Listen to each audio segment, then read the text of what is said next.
he's already closed 100 homes. 100 homes in 2 years. He's 25 years old. I started off doing like the rental transactions. People typically they dismiss those as like a lot of work, crazy turnover. You're going through tons of clients, talking to a ton of people all the time. And I realized, this is just a first step into something bigger. Figure out, is there a very repetitive thing that can be done automatically using software? My understanding of these things is going to put me well ahead of somebody who's 55, 60, who didn't grow up in the same environment. Hey everyone, I am back with Niko Goulas. Oh my gosh, you are going to love him as a guest. When I first talked to him, I was like, I cannot believe this guy. Niko is a newer agent. He's been in the business for, I think, just over a year, maybe 2 years. He's already closed 100 homes.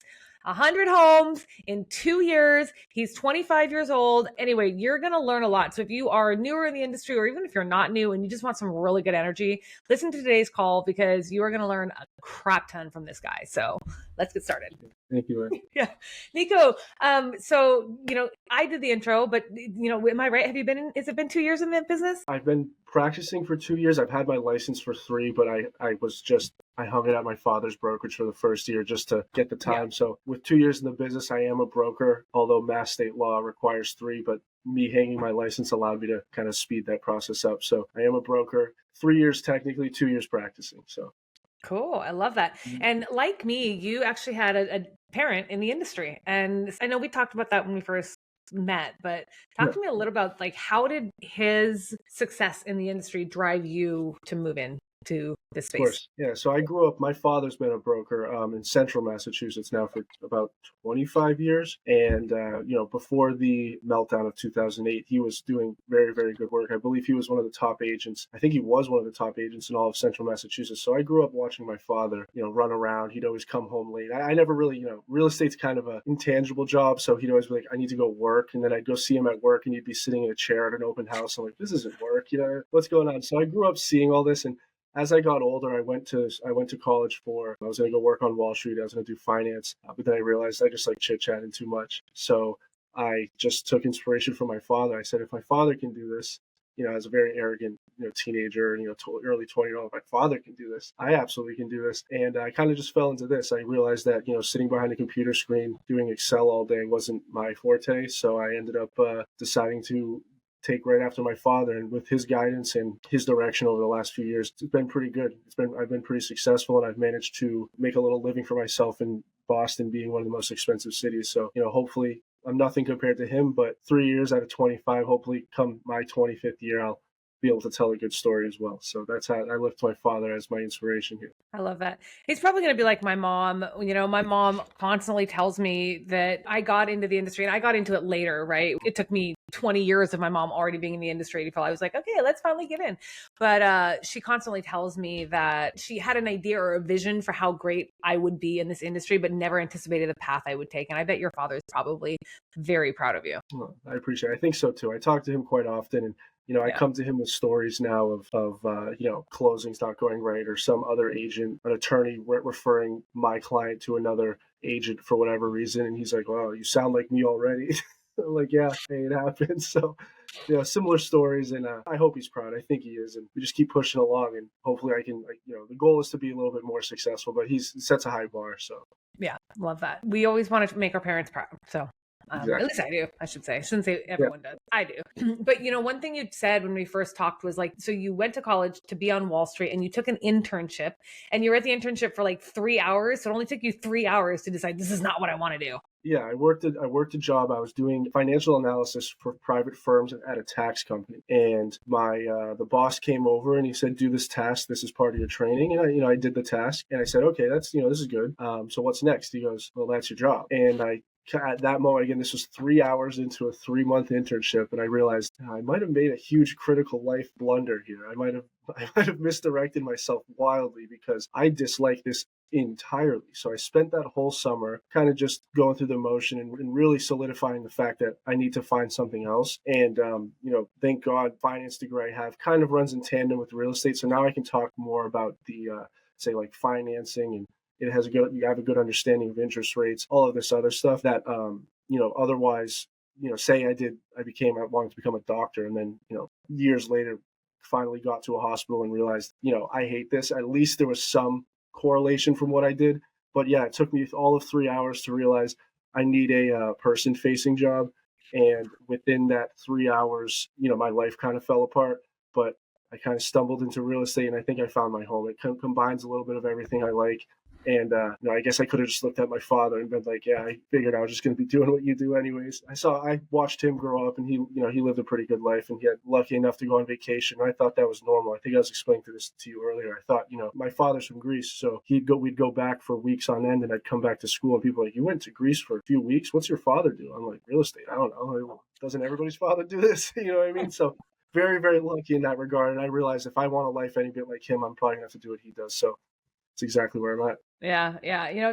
It's funny because a lot of people, I feel like when they first get into this industry are focused on, they're afraid to say that they're focused on the money, but they are.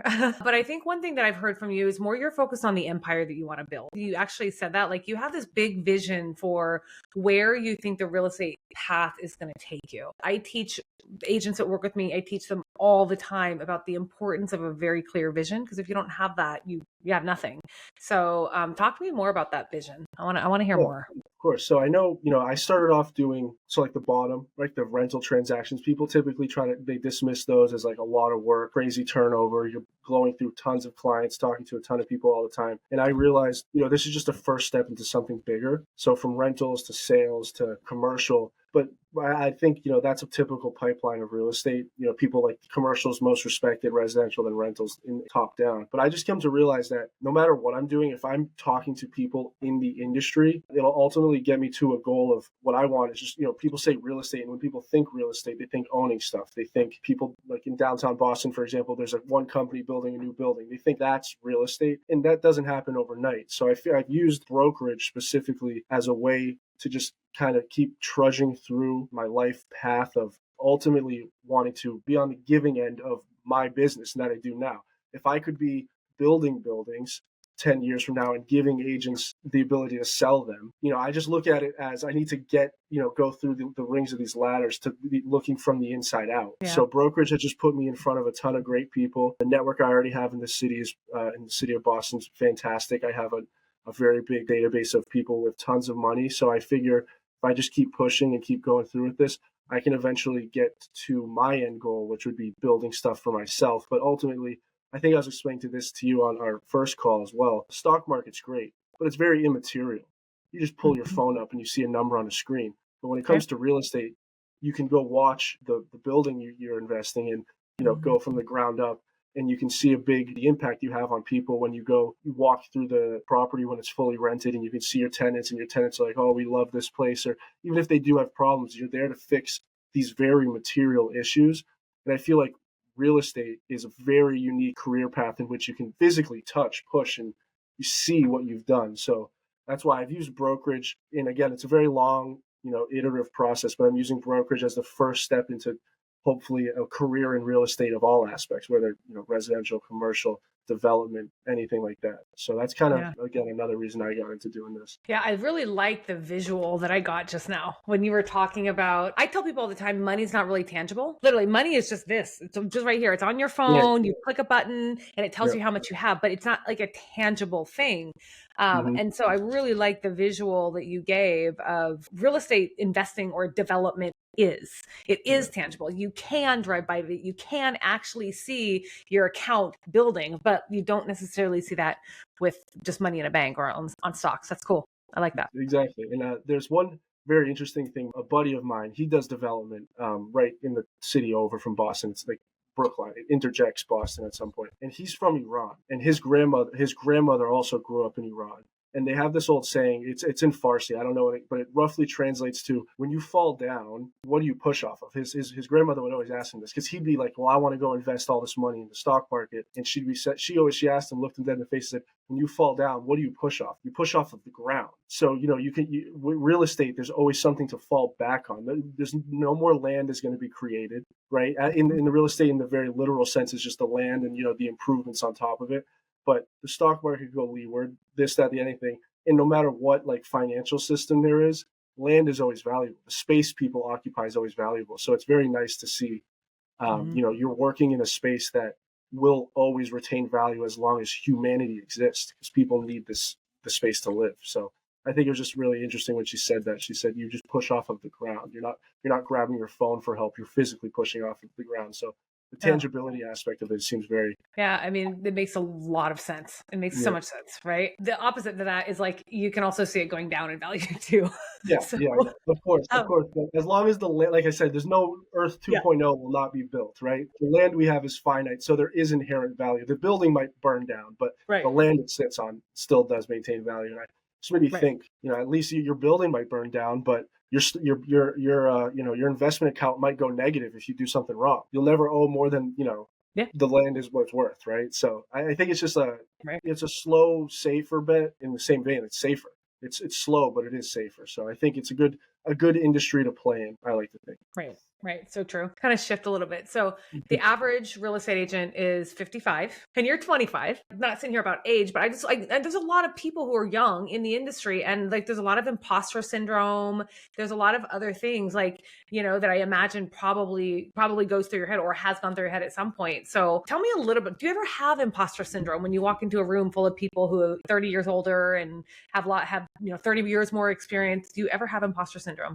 Yeah, I absolutely. But I mean, I might have this inflated self-worth regarding my ability to do things. But I really do think it's very interesting in what you were saying. It's funny because I just had something happen where I was telling you a probate attorney just referred a listing over to somebody else because I met with the client and they see me, I'm 25. That probate's referral was 25 years in the business. We ran some CMAs for the person, and then she just blatantly put out, "I'll sell your property at a higher price."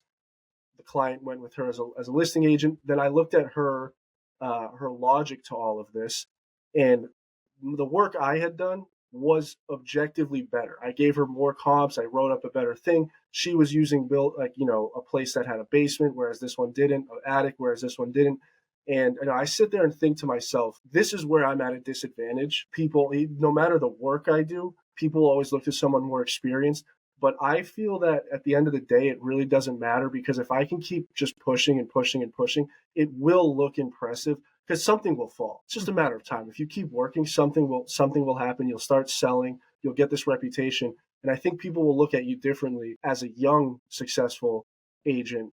And that's just a matter of time. The world's going to throw curveballs at you and whatnot. So in regards to like imposter syndrome, it kind of happens. I show up. What do I know? I'm 25. Let me go walk your house. Let me tell you, Mr. Whoever, who's 65, who's going to sell this to retire. Let me tell you what your house you've lived in longer than I've been alive is worth. Sure. But, I feel like provided you support yourself enough with good logic, give a firm handshake, look someone in the eye and present it well and present yourself well. And, you pitch a good product. I don't think it's too big of a deal. You run into it sometimes where some people might really look at you. They're like, well, you're my son's age.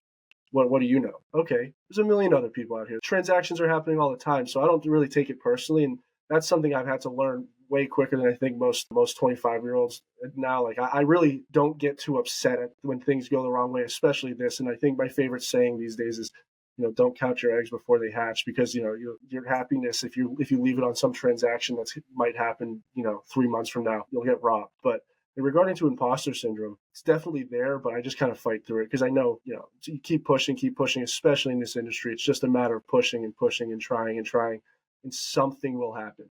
You have a good attitude, you meet people with, a smile on your face, something will happen. And I sincerely believe that. Otherwise I would have left already. I think resilience is really important in real estate. I think being able to, one of my listings that I got, that I won a few years ago, it was interesting because I was maybe 3 years in the business, 3 or 4, I don't know, newer in the business. I had gotten an email from someone who had copied me, and it wasn't a BCC, a blind copy. It was a copy of me and like 10 other agents. And the message said, we would like, or I'm the executor of my dad's estate. I'm going to be selling it. Here's the address. Here's the estimated worth. If you'd like to interview to be the agent, I'm hosting interviews next week. Please reply and let me know. I was like, Okay. And so I first got it, I thought it was a scam. I was like, okay, Right. this is weird. Like, I've never seen that. And so then I was like, but there's all these other agents on there. So I did what most people probably naturally would do is I go and look up the agents and I look up their production because I'm like, oh gosh, it's like there's nothing like that feeling of imposter syndrome when you know exactly who your competition is. Exactly. Exactly. Right. If you don't know exactly, I feel like sometimes it's a little bit easier to kind of like, just do whatever. But when you know exactly who it is, I think it's easy to kind of like let yourself fall into the oh my gosh trap. And so I did. I looked up at all these other agents, and I mean there were some on there who had significantly more production, significantly more time in the industry.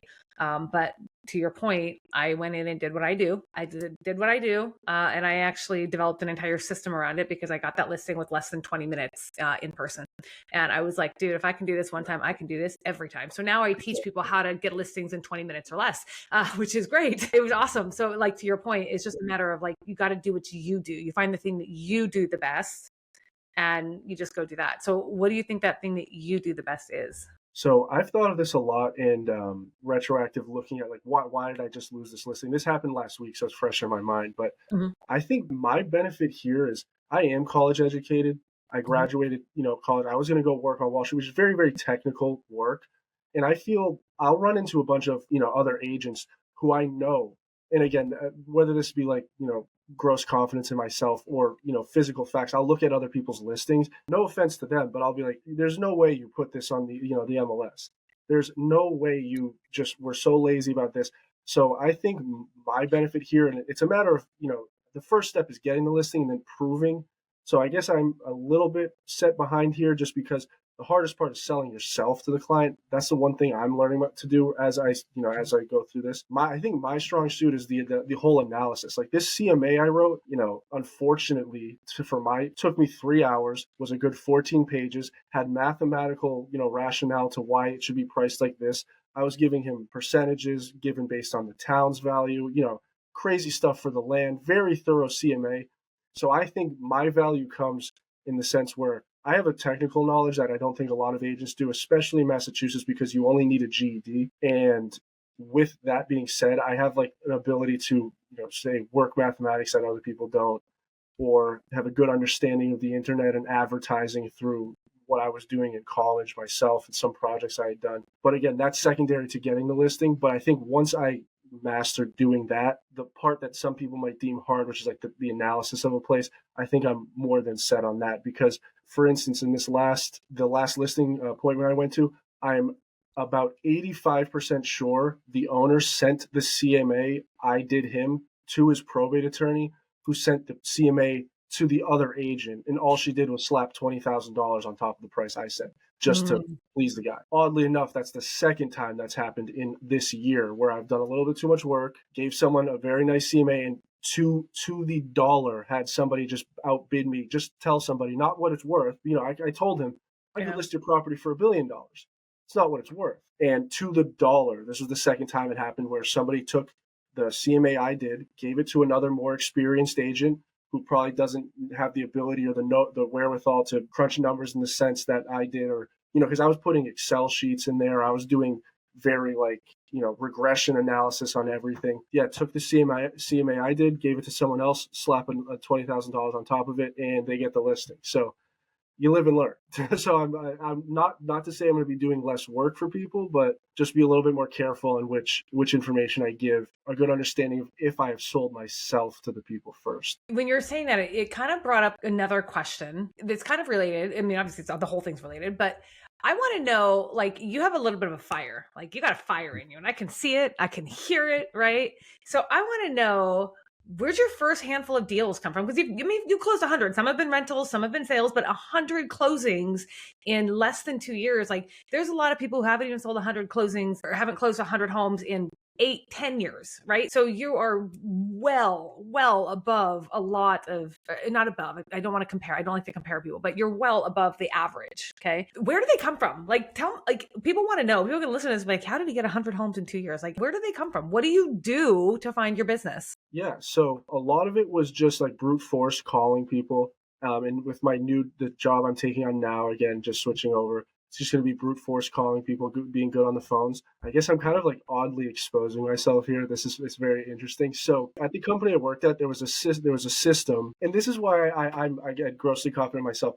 There was a system. It was internal. It's only second to Zillow for rentals in the city. Okay. So the way I figured out, I was sitting there updating internal advertisements for our website, and I was sitting there all of about 2 months into my job, and I realized, I sat there and I said, there has to be some way this can be done automatically. And what had happened was, I talked to one of my friends who does software, and I went through the whole thing. I don't know software, he does, but I explained in layman terms like what I need. So what he did is he coded me a software that puts my face as the entire face of the website. Most of the leads would go straight to me, and through these rental leads, I ended up getting very close in contact with the landlords. I got a huge network of rental clients. And through placing these people, you got people who say, "Oh, I want to sell this," or you just pitch them, "Hey, I rented you your place. I know you're getting a little older. You might want to retire. What do you think about selling? We might be able to condominiumize these, this, that, the third." Again, through like an understanding of something technical, again, the website, I figured, okay, if I can somehow push my face on the second most popular real estate website in Boston, if I can do this with some system, I might be able to do something here. So through that, I managed to really leverage this website, which gave me a bunch of leads directly. Same thing with Facebook. I'm working right now on like some type of software to advertise automatically on Facebook.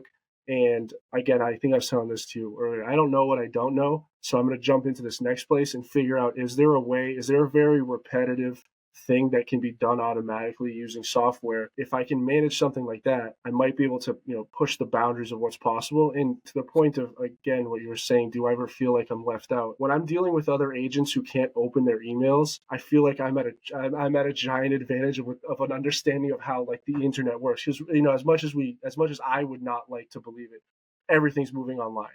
Everything, the whole world is. So without this understanding of at least something of what's going on the internet and the possibilities that are presented with proper use, you're left behind. So that's why I'm not too concerned, because at some point, just being young and being in the loop of technology is going to put me wildly over any my understanding of these things is going to put me well ahead of somebody who's 55, 60, who didn't grow up in the same environment. So to kind of loop it all together, that's why I'm pretty confident in myself, because I've already done it. To answer the original question, using my head in creative ways to get these leads, and truly just brute force, a lot of hours calling, a lot of putting myself out there. And every time I'll plug myself. If I'm meeting somebody, I'm like, "Hey, I don't know who you are. I'm a real estate agent in Boston. Here, take my card or take my contact." I'll do that shamelessly. But you worm it into a conversation, but I don't care. This is my livelihood. So I'll say, yes, I'm a real estate agent. If you ever need anything,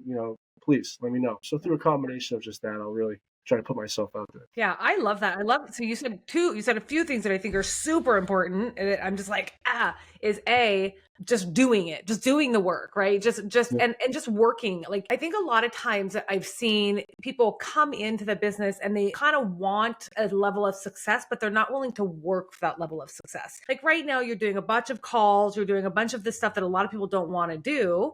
And are you going to do that forever? Probably not. You'll probably at some point transition out of that, but you also seem to have the understanding and the knowledge that like temporary pain is going to be a long-term gain. And then the other thing you said that like people forget all the time is like, you literally just say, "I'm a real estate agent. If you're ever interviewing, I'd love to know." Like a lot of times people try to make it so fancy. Like I have to, what's your elevator pitch? I'm like, just say I'm in real estate. If you're going to interview, I would love to at least be part of the consideration. Absolutely. To what you just said, I think just a little interjection here. I think why real estate's so hard. What's the statistic? Like I think 87% don't make it 2 years. Yeah. So the what I've noticed is it's really, really hard to grasp. Is you'll do so much work, and my boss would always say this to me, and he's very, very well experienced. He's like, the work you do now is the fruits of your labor show up 2 months later. That's really hard for people because standard job, you show up, you do something, you're either hourly, salary, you do it, and at the end of 2 weeks you get a paycheck. Here you can go months without making money, but if you just keep pushing, doing the right thing, who knows? You might sell a $5 million house, and that's an $80,000 commission. You know what I mean? It's like digging for gold. You could do it. you keep digging, and you're three shovelfuls away from why you started in the first place. So I think a lot of people don't have that resiliency to stick in the business. Maybe I'm just delusional. I don't know. I sit there and I'm like, something will happen. Like pure confidence in something will happen. I just need to keep pushing. And then once it does happen, you look back and you're like, I knew it. You know what I mean? It just took a matter of time. So I call that definitely delusional. Yes, yep, 100%. Delulu is what I call it. I'm like, delusional. get delusional, people, You because and me both. there's a positive delusional and a bad delusional. A bad delusional is thinking that you're just going to sit here and do nothing and that business is just going to come to you. Now, that's not the Right. delusional we want. We want your delusional where it's like, hey, I'm going to work my butt off until it pays off. I think the other thing that I hear that you haven't said, but I'm hearing is consistency. I'm hearing that like you're getting up every day, you're doing the things every day, and you're just sticking to that every day. So do you have a daily schedule that you stick to? So in this transitionary period, I've kind of admittedly lost it. I have no shame in it. I kind of been like all over the place trying to switch this. I'm getting my own loan. So I've been going with banks across the state. So I've, as of the last month, I'm kind of all over the place. But when I was really doing very good work, I was, and it's not easy. And I did not like doing it, but I used to get up around 6 a.m. I'd go walk myself to the gym, get ready. Cause in real estate terms, the hours between 6 a.m. and like 8:30 is where there's no one calling you, no one's bothering me. So I would always do my time in the morning.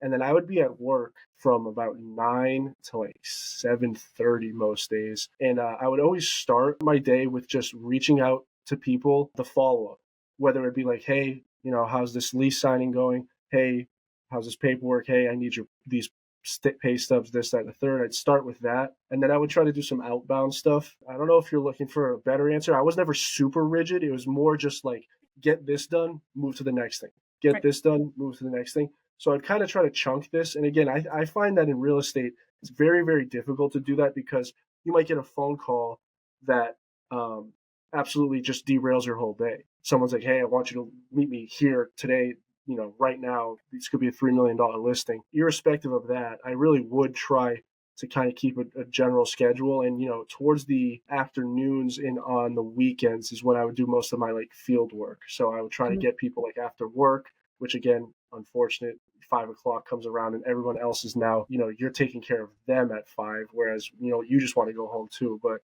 I would do a lot of my work between the hours of 5 and 7:30, and, on the weekends between 10 on Saturday. I would try to leave Sunday to myself. You need a day to just sit there because you'll drive yourself crazy. But in respects to like a rigid schedule, I just tried my best to be in the office, especially when you're starting. Unless you're unbelievably self-disciplined, if you can go talk to people, be around people doing business, ask questions of people doing business. I guess not, you don't have to physically be there, but at least be present to some extent with people who have done business. That was key. So I would, no matter what, force myself to be in the office for the first year and a half, 2 years. I was a good 10 hours, 11 hours a day. Yeah. Just to like really get a good understanding of what's going on. So, but I think you also said it like when you're like, it's not necessarily a rigid schedule. It's just consistent. I think that's what a lot of times people get scared of. Like because I teach people, you got to time block, you got to have the times that you do things, and I'm a very disciplined person, but I'm not a very rigid person. I think that you just kind of explained it very well for people because like people hear discipline and they hear rigidity. And it's like, no. I'm just disciplined in knowing what I need to be doing every day. right. Yeah. Real estate's interesting in that way where there's like, you need to get, or I would always look at it like this. You need to get these things done. Right. And you have 10 hours to do it. It doesn't matter the order. You just have 10 hours to do it. So I guess in the same sense, I was very disciplined. I would do the same things every day in a different order. But again, to the extent of what I was saying earlier with what I've come to know in real estate is 80% of this job is showing up and just doing what needs to be done. Again, no one, at the beginning especially, nobody wants to call for 3 hours a day, make 100 phone calls. But if you just do it, something happens. And then, you phase out of that, right? You get referrals, you get this, you get people start knowing your name. But in the start, again, it's as anything is, no one's good at it. And some of the stuff you have to do is not fun, but everyone thinks real estate, they think, selling sunset. That's years later. You know what I mean? That's years down the line. So, years down the line, you can do that. yeah, exactly. $1 million So listing. put the work in. And, it's like, I don't know. I always just use like some comparisons. Sometimes I look at real estate as like going to the casino. It could be like the best day of your life or the worst day of your life. And you just have to like, I guess it might be a bad comparison, but you just have to keep playing the game. Something will happen.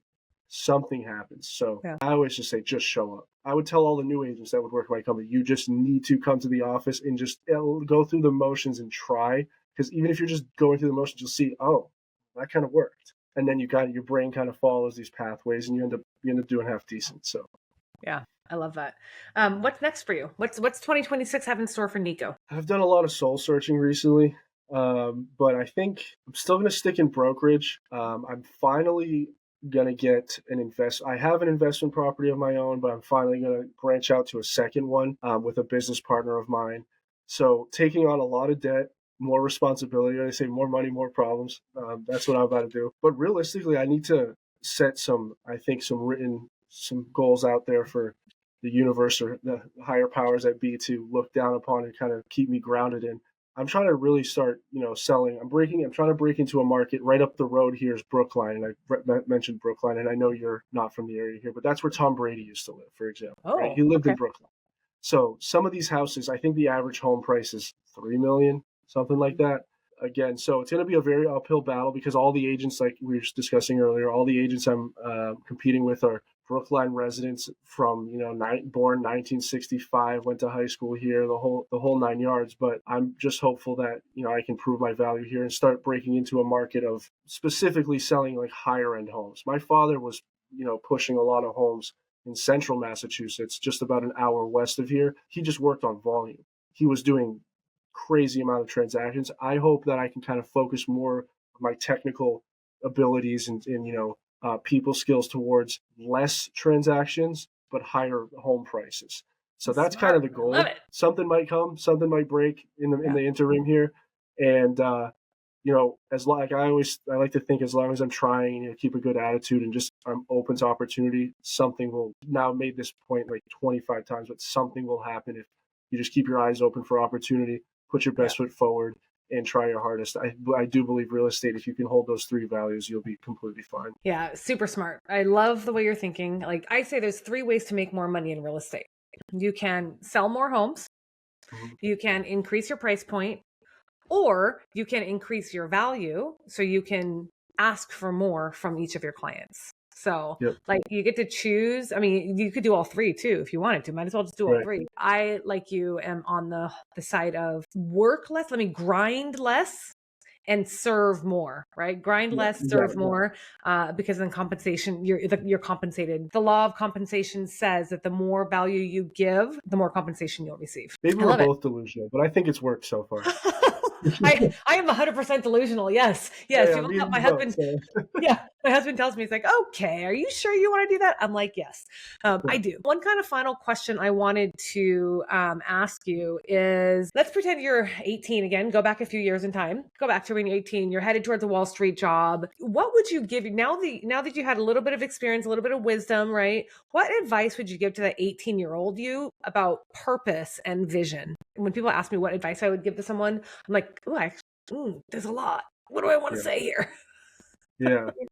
So, I think primarily, and I've had a big frame of mind shift in doing something like this. This is like a weird, sad loop to bring in, but I've seen a few, like some of my friends have died. You reach this age where some kids will, they'll burn out, they'll die. And, I've seen now my grandparents, I'm reaching that age where my grandparents are getting old and all this.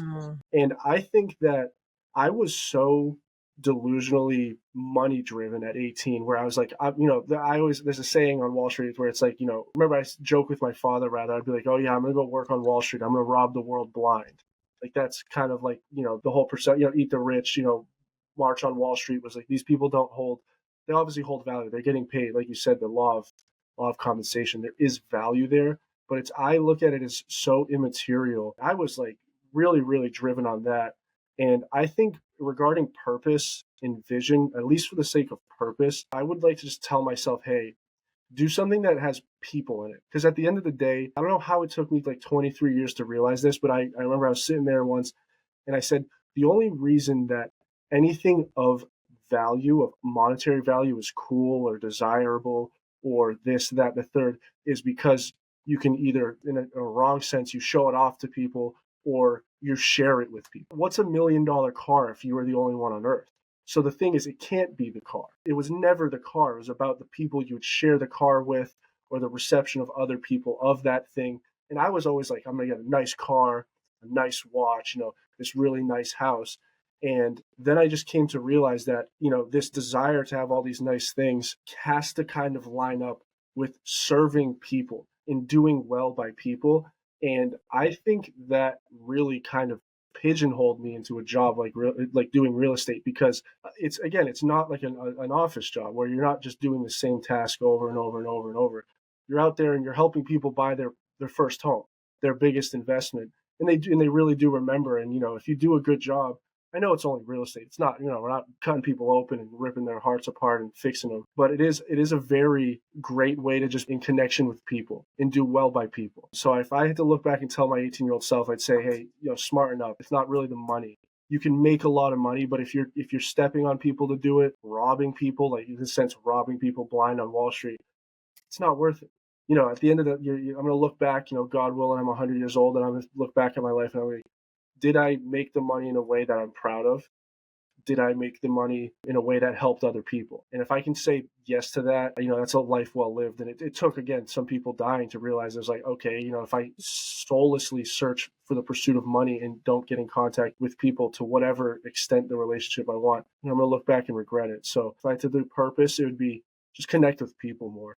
Have like a mindset towards human beings, because at the end of the day, that's all there is. Again, you know what I mean? Like I said, what's a car if there's no one to share it with? What's a nice house if you're alone in it? It always comes back to that. It took me some time to realize that. Do you know who Brendan Burchard is? I do not know.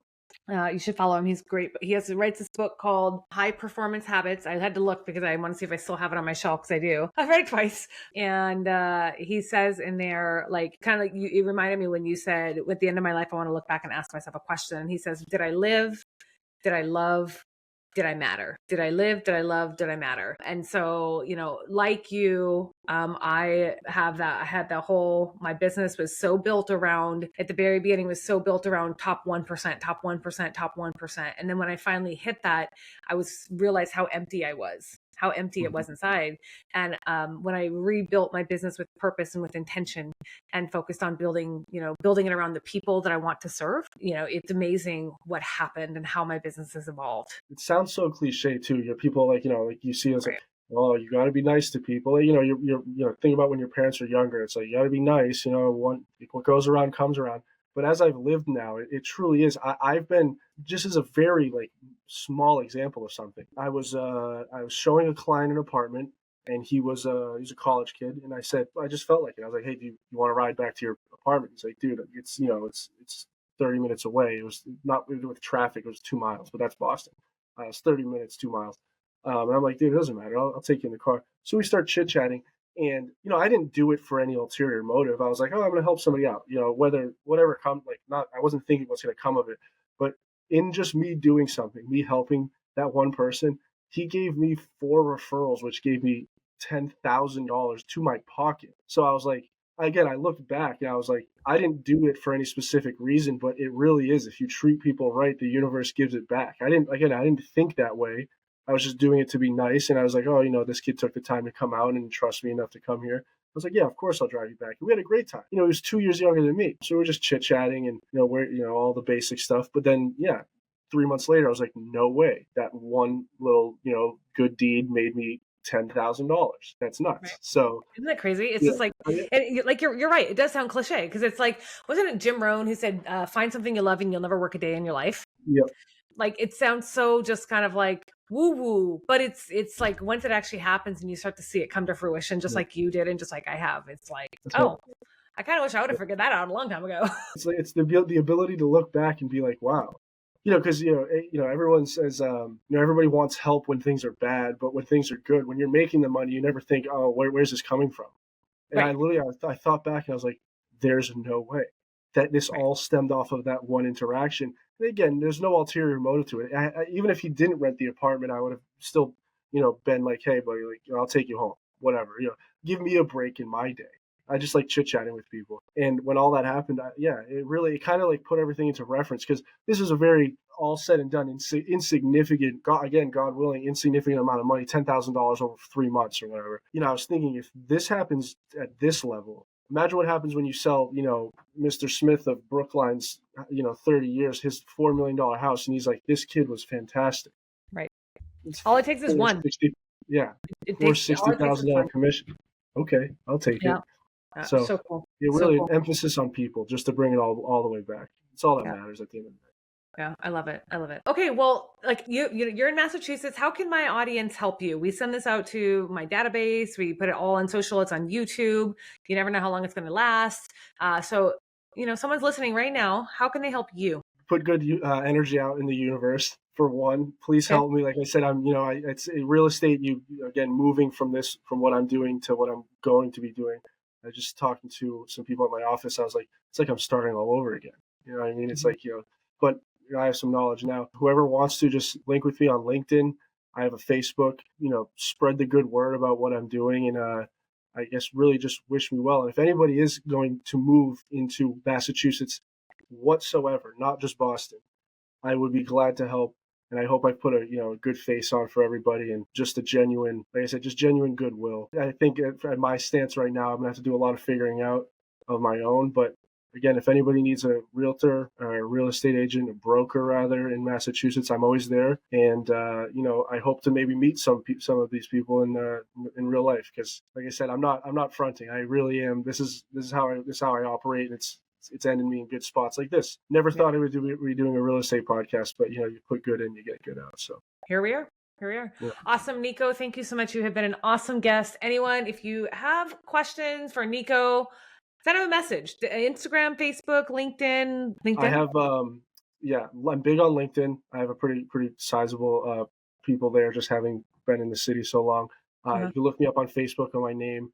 Working on a nice Instagram. I tried to live my whole life, without I was a strange child for being born in 2000. I was like, I'm never getting Instagram, but I've come to the conclusion that my face needs to be everywhere to do business in this industry. So I'm working on that, but I do have LinkedIn.